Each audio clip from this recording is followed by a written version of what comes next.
السلام علیکم ورحمۃ اللہ۔ پیارے بھائی، آپ کا سوال ہے وطر کے حوالے سے۔ وطر کے متعلق پہلی بات تو یہ سن لیں کہ وطر سنت مؤکدہ ہے۔ وطر رات کی نماز کا حصہ ہے۔ رات میں رہ جانے کا خطرہ ہو، نہ اٹھنے کا خطرہ ہو، نہ جاگ آنے کا معاملہ ہو تو پھر عشاء کے بعد ہی ان کو پڑھ لینا چاہیے، جیسا کہ اس تعلق سے احادیث میں حضرت ابو ہریرہ رضی اللہ تعالی عنہ کی روایت ہے کہ نبی علیہ الصلوۃ والسلام نے جناب حضرت ابو ہریرہ رضی اللہ تعالی عنہ کو وصیت کی۔ وہ وصیت اس میں سے ایک یہ تھی کہ سونے سے پہلے وطر پڑھ لینے ہیں۔ ٹھیک ہے، یہ روایت کہاں پر ہے؟ یہ صحیح بخاری کی ہے۔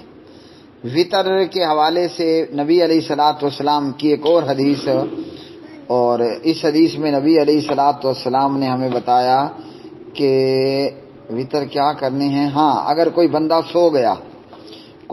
سو گیا یا بھول گیا تو اس کو وطر اس وقت ادا کرنے ہیں کہ جب اس کو یاد آ جائے یا جاگ آ جائے۔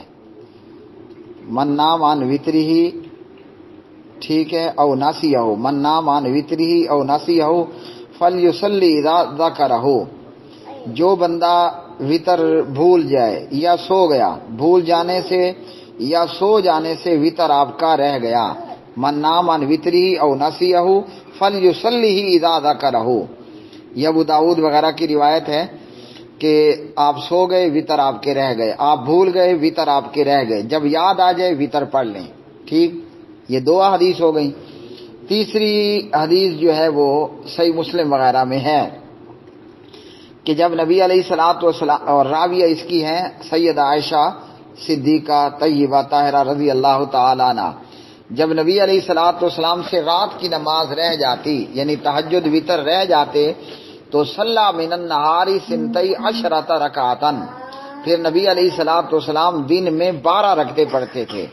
رات میں کتنی تھی آپ کی نماز؟ صحیح بخاری میں ہے آپ کی نماز، رات کی نماز وہ 11 رکعت تھی، 8 تہجد اور 3 وطر، 8 3 کتنے بن گئے؟ 11۔